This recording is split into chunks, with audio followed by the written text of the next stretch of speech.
Hello everyone. तो आज से हम लोग सी के ट्यूटोरियल से स्टार्ट करने वाले हैं और ये हमारा फर्स्ट लेक्चर है जिसमें हम लोग इंट्रोडक्शन देखेंगे कि प्रोग्रामिंग लैंग्वेज होता क्या है, क्यों हमें सी सीखना चाहिए और क्या बेनिफिट्स है सी सीखने के, और कैसे इन्वायरमेंट सेटअप कर सकते हैं हम सी के कोड लिखने के लिए और सी के कोड को सक्सेसफुली एग्जीक्यूट कराने के लिए। ठीक है ना। तो फर्स्ट हम लोग देखते हैं कि what is programming language, programming language होता क्या है। ठीक है। तो उससे पहले हम लोग लैंग्वेज का मतलब समझते हैं, क्योंकि हमें अगर दो चीज़ों के बीच में कम्युनिकेशन कराना है, दो पर्सन के बीच में कम्युनिकेशन कराना है, अगर ह्यूमन टू ह्यूमन इंटरेक्शन की बात करें तो वहाँ पे हिंदी इंग्लिश लैंग्वेज का यूज़ करते हैं हम लोग कम्युनिकेट करने के लिए। चाहे बहुत सारे लैंग्वेज है जिसका यूज़ करके आप कम्युनिकेट कर सकते हैं दो चीज़ों के बीच में। ठीक है। वैसे ही अगर आपको कंप्यूटर से बात करना है तो वहाँ पे आपको प्रोग्रामिंग लैंग्वेज की मतलब प्रोग्रामिंग लैंग्वेज की मदद से आप सेट ऑफ इंस्ट्रक्शंस लिख सकते हैं, जिससे कंप्यूटर उस इंस्ट्रक्शंस को समझता है और उसके अनुसार हमें आउटपुट देता है। ठीक है। तो ये होगा ब्रीफ इंट्रोडक्शन की प्रोग्रामिंग लैंग्वेज होता है क्या।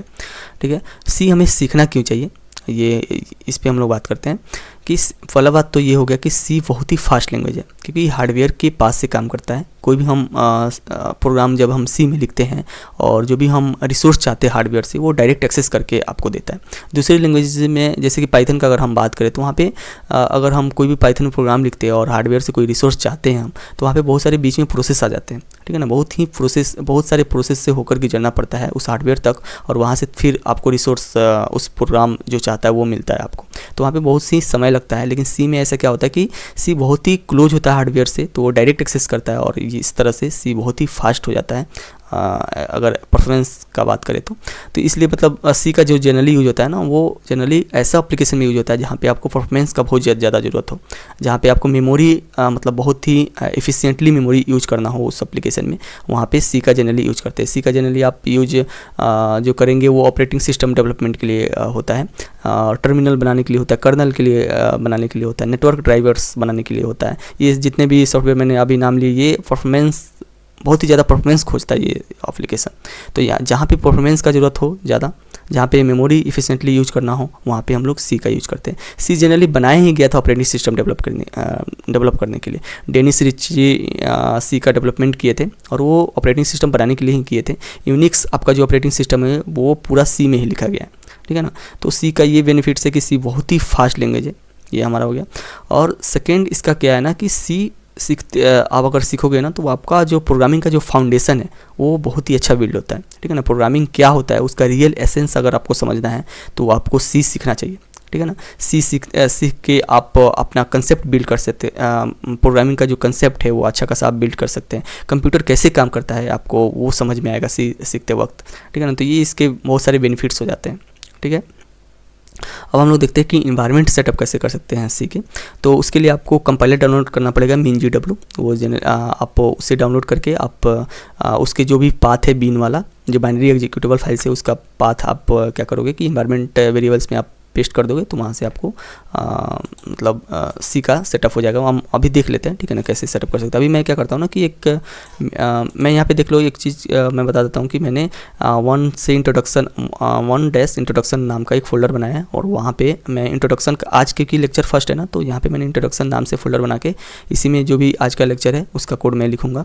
ठीक है ना। वैसे मैं जब सेकेंड लेक्चर बनाऊँगा तो वो 2 करके जो भी हमारा लेक्चर का नाम रहेगा वो हम लोग लिखेंगे। तो ऐसे मैं फॉलो करने वाला हूँ, तो इस चीज़ को आप भी फॉलो कीजिए अगर आप इस ट्यूटोरियल को देख रहे हो तो। ठीक है। तो मैं यहाँ पे main.c करके एक फाइल बनाता हूँ और यहाँ पे एक सिंपल कोड लिखेंगे हेलो वर्ल्ड का। ठीक है ना।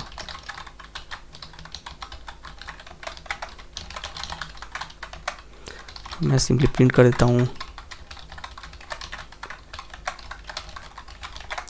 ठीक है। हेलो वर्ल्ड मैं प्रिंट कर देता हूँ और इसे रन करके अभी कोड रनर का यूज करके मैं यहाँ पे यूज करता हूँ कोड रनर का। कोड रनर सिंपली क्या है, एक आपका एक्सटेंशन है, आप यहाँ से डाउनलोड करते हैं। कोड रनर आई थिंक नाम है इसका,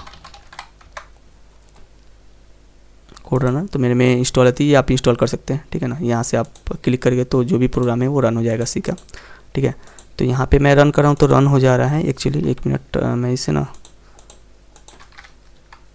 मेरे में पहले से इंस्टॉल था ना MinGW कंपाइलर, इसलिए ये रन हो जा रहा है। मैं क्या करता हूँ इसे कट करके फिर से रन करता हूँ, क्योंकि मैंने उसको डिलीट कर दिया था उस पाथ को। मैं 1 मिनट फिर से इसे रन करता हूँ, तो अभी रन नहीं होगा क्योंकि जो कंपाइलर है वो मैंने हटा दिया था बाद आपको समझाने के लिए। ठीक है। तो अभी क्या हो रहा है कि term GCC is not recognised बता रहा है। ठीक है। और फिर से हम लोग सेटअप करेंगे तो ये फिर से रन हो जाएगा, लेकिन अभी मैं अगर फिर से रन करूँ तो ये नहीं रन हो रहा है, ठीक है। आप इसे भी चेक कर सकते हो, टर्मिनल में आप जाके यहाँ पे GCC वर्जन आप करोगे तो यहाँ पे term GCC is not recognised बता रहा है, क्योंकि हमने कंपाइलर को डाउनलोड ही नहीं किया है, उसे मतलब इन्वायरमेंट उसका सेटअप ही नहीं किया है, इसलिए ये कमांड अभी ये समझता ही नहीं है, ठीक है। तो इससे हम क्या करते हैं कि पहले कंपाइलर को डाउनलोड करते हैं। डाउनलोड करने के लिए सिंपल आपको ब्राउज़र पे जाना है और MinGW यहाँ पे MinGW सर्च करना है आपको। जो सोर्स फोर्ज का जो वेबसाइट मिलेगा वहाँ से आप क्लिक करके MinGW को यहाँ से डाउनलोड कर सकते हैं। मैंने पहले से डाउनलोड किया है, ठीक है ना। मेरे पास एक मिनट में फिर से डाउनलोड कर लेता हूँ इसे, मेरे पास डाउनलोड हुआ होगा पहले ही, ठीक है। अब इसे डबल क्लिक करके आप इंस्टॉल कर लो इसे, ठीक है। इंस्टॉल करते हैं और सिंपल जो इंस्टॉलेशन डायरेक्टरी है वो C ड्राइव में MinGW का डायरेक्टरी है वो बनेगा आपका, ठीक है ना। ये आप इसको चेंज भी कर सकते हो, लेकिन मैं रिकमेंड करूँगा कि यहीं रहने दो तो सही है, ठीक है ना। कंटिन्यू करते हैं और मेरे में पहले से इंस्टॉल है इसलिए ये बता रहा है कि ऑलरेडी इंस्टॉल, लेकिन मैं री इंस्टॉल करता हूँ इसे और थोड़ा सा समय लेगा ये, ठीक है। इंस्टॉल होने देते हैं इसे, आप यहाँ पे कंटिन्यू कर सकते हैं, अभी इंस्टॉल हो जाएगा तो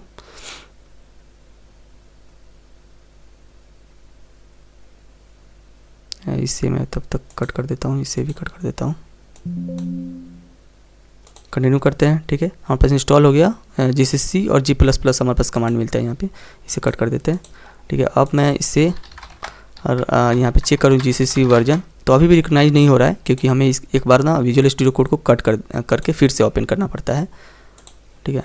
तो मैं यहाँ पे कट करके फिर से ओपन करता हूँ और यहाँ पे मैं अब लिखता हूँ GCC वर्जन, तो अभी भी रिकॉग्नाइज नहीं हो रहा है क्योंकि मैंने जो सॉरी यहाँ पे जो MinGW मैंने डाउनलोड किया है उसके बिन पाथ को पहले हमें इन्वायरमेंट वेरिएबल में जाके पेस्ट करना पड़ेगा, तब ये रिकॉग्नाइज करेगा, ठीक है ना। तो मैं अभी करूँगा तो नहीं होगा, ठीक है, अभी रिकॉग्नाइज नहीं करेगा। तो हमें क्या करना है कि पहले जो C ड्राइव में जहाँ पे हमने MinGW को इंस्टॉल किया था उस ड्राइव में जाएंगे और यहाँ पे MinGW नाम से हमारे पास एक डायरेक्टरी है, इसके बिन बाइनरी जो फाइल्स हैं उसमें हम लोग उसका पाथ को कॉपी करेंगे यहाँ से और इन्वायरमेंट वेरिएबल्स में यहाँ पे जाकर हमें पेस्ट करना पड़ेगा इसे। तो मैं यहाँ पे पाथ पे एडिट करूँगा और यहाँ पे एक न्यू करके क्रिएट करूँगा और यहाँ पे पेस्ट कर दूँगा, ठीक है। तो ये जो बिन है जितने भी एग्जीक्यूटिबल फाइल से बाइनरी फाइल से वो हमारे पास ग्लोबल हो गया और GCC कमांड अब रिकॉग्नाइज होगा। अगर मैं यहाँ पे ओके कर दूँ और यहाँ पे टर्मिनल में अगर देखूँ GCC वर्जन तो हमारे पास आ रहा है, ठीक है ना, gcc.exe और इसका जो वर्जन है 6.3 वो है, ठीक है।